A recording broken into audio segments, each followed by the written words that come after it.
नमस्कार। और पिछले 2-3 दिन से खबर आ रही है कि तेलुगु देशम ने भी अनाउंस कर दिया द्रौपदी मुर्मू को सपोर्ट करना, और ममता बनर्जी भी कंफ्यूज है, झारखंड मुक्ति मोर्चा भी कंफ्यूज है, और यस्टरडे शिवसेना के एमपी का फीडबैक भी खुल के सामने आ गया। और फिर मीडिया अपनी अपनी तरफ से अपना एनालिसिस कर रहा है।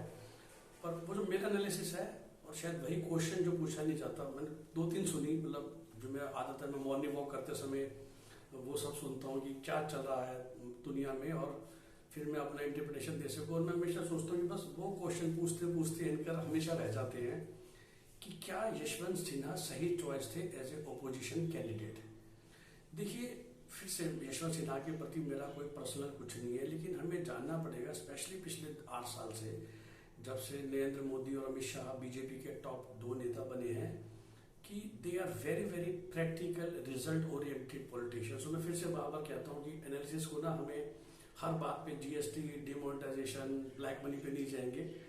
ये मेरी थॉट है प्रेसिडेंट इलेक्शन को लेते हुए, अपोजिशन यूनिटी को लेते हुए, सिर्फ और सिर्फ पॉलिटिकल विजडम पे। सो देखिए, पॉलिटिकल विजडम ये है कि जब 2014 में मोदी जी जीते और 17 में प्रेसिडेंट के इलेक्शन का टाइम आया, तो people are talking about Advani ji को रिटायरमेंट दी जाएगी, सम्मान दिया जाएगा, और जब नहीं दिया गया तो नेगेटिव।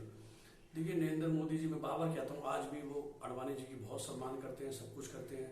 पर जो एक ही लाइन है ना, जो बिजनेसेस पे भी लागू होती है और पॉलिटिक्स में भी, कि क्या आप सम्मान के लिए पॉलिटिक्स कर रहे हैं, बिजनेस कर रहे हैं, आपसदारी के लिए कर रहे हैं, या अपनी ऑर्गेनाइजेशन की सक्सेस के लिए कर रहे हैं।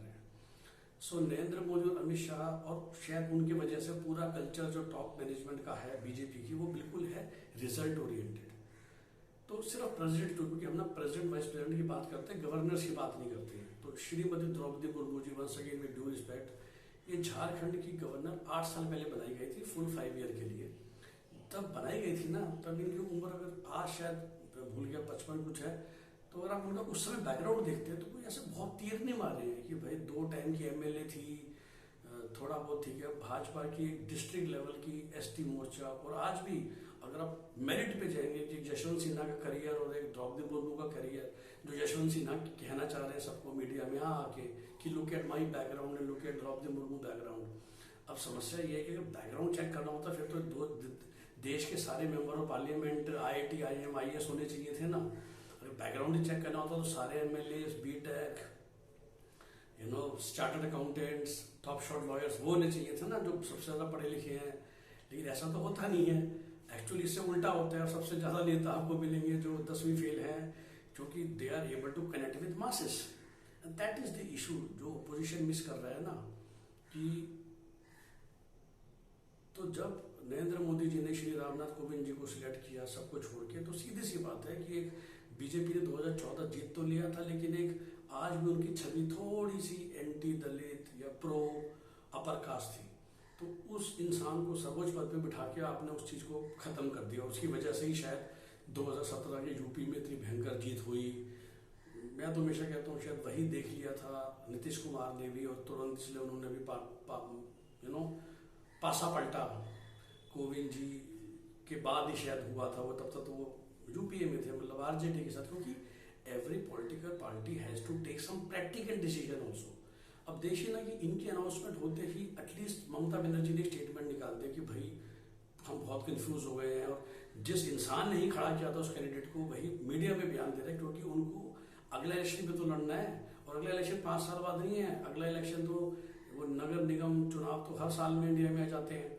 तो क्या उनकी वो अपने आप को दिखाना चाहेंगी एंटी महिला, एंटी ट्राइबल।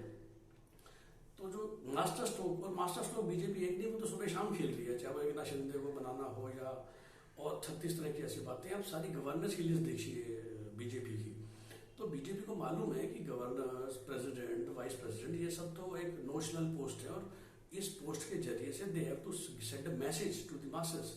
ये पोस्ट अपने पुराने कार्यकर्ताओं का सम्मान करने के लिए, या बुढ़ापे में उनको रिटायरमेंट देने के लिए, या होता है ना कि अच्छा पद देके ताकि आप अपने लास्ट डेज में अच्छा पद ले लो, यही सोच शायद बाकी पार्टियों को मार रही है।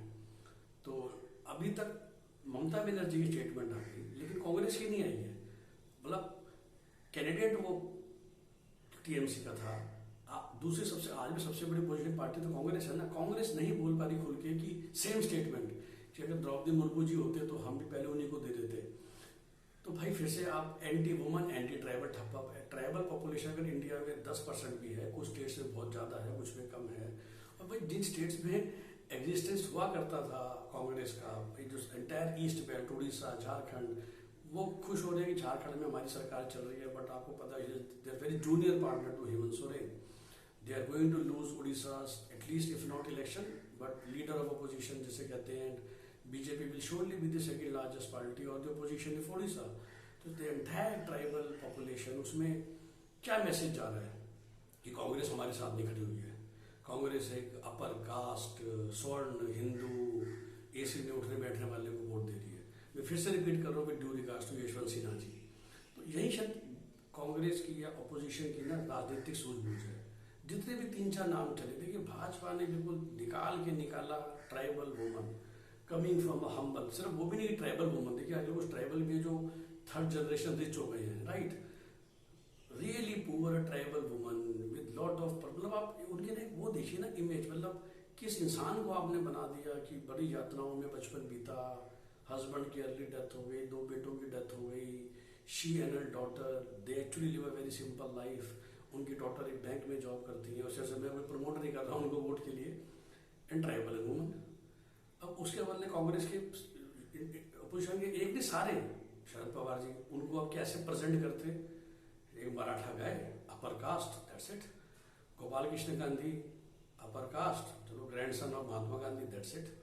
डॉक्टर फारूक अब्दुल्ला मुस्लिम, तो आप मुस्लिम आपके साथ हो जाते हैं, बाकी सब आपसे अगेंस्ट हो जाते हैं। तो आपने 15% पॉपुलेशन को तो साथ लिया, 85 को नाराज कर दिया, और वो 15% पूरी आपकी नहीं है। वो तो ममता बनर्जी ने उसने नाम रिकमेंड किया ना कि वो अपने बंगाल में मुस्लिम को साथ ले। तो भाई आप भी तो चौथा कोई ऐसा ढूंढ के लाओ ना हीरा, अगर आपको नेशनल फाइट भी करनी है। जैसे last year was very happy, तो रामनाथ कोविंद के अगेंस्ट इन्होंने भी मीरा कुमार जो खड़ा किया, जिस पर सेम दलित वुमन का ठप्पा था। ऑफ कोर्स शायद जगजीवन राम की बेटी होने की वजह से वो उतने आपको हम्बल बैकग्राउंड नहीं दिखा पाए, because she came from a solid political family, मगर नंबर्स आर फाइन। लेकिन मीरा कुमार जैसा कैंडिडेट को ढूंढा जाता तो शायद अपोजिशन यूनिटी को भी बल मिलता। अब वो चाहे वो शिवसेना हो, चाहे वो झारखंड मुक्ति मोर्चा हो, चाहे वो टीडीपी हो, अरे भाई कोई इलेक्शन भी तो लड़ना है। अब उनको पता है कि वैसे ही हम मरे पड़े हैं, अब एक और मुद्दा अपने नेगेटिव में ले लें, क्यों ले लें। तो सच है कि हम फिलहाल द्रौपदी मुर्मू को सपोर्ट कर दें। दैट ऑल्सो मीन्स ऐसा नहीं कि वो बीजेपी के साथ होली, एनडीए के साथ होली, लेकिन एक ये थॉट है कि ओपोजिशन को जब भी वो कुछ काम कर रहे हैं ना, when they are talking about unity, then you have to take care of these things. तो यशवंत सिन्हा को रिकमेंड करने से पहले क्या किसी मीटिंग में ये सारी बातें उसे डिस्कस हुई थी कि जब इनको प्रेजेंट करेंगे तो हम क्या प्रेजेंट कर रहे हैं। अरे अगर बीजेपी जैसी पार्टी जिसके पास 49% वोट हैं, वो तो अपने सारे पुराने नेताओं को इग्नोर करके, चाहे वडवानी जी हो, मुरलीधर जोशी हो, वेंकैया नायडू हो, क्योंकि उन किसी के साथ भी ना वो ठप्पा नहीं है, तो यू डोंट रिप्रेजेंट मासेस, तो they have to go with somebody जिसको साथ वो करके अगले इलेक्शन में, अगले 4 स्टेट इलेक्शन जीत सके, और लोकसभा इलेक्शन में उनके वोट चाहे 2% भी बढ़ जाए तो भी द्रौपदी जी अपना काम करेंगे। तो वो तो ऐसे सोचते हैं प्रेसिडेंट बनाने से पहले। और दूसरी पार्टियां क्या सोचती है, मतलब तो इसे सारे कैंडिडेट आप देख लो ना, तो एक जो पोजिशनिंग है उसमें गड़बड़ है। And I think that is the word halting the opposition, जो कहते हैं ना बेसिक राजनीतिक सूझबूझ।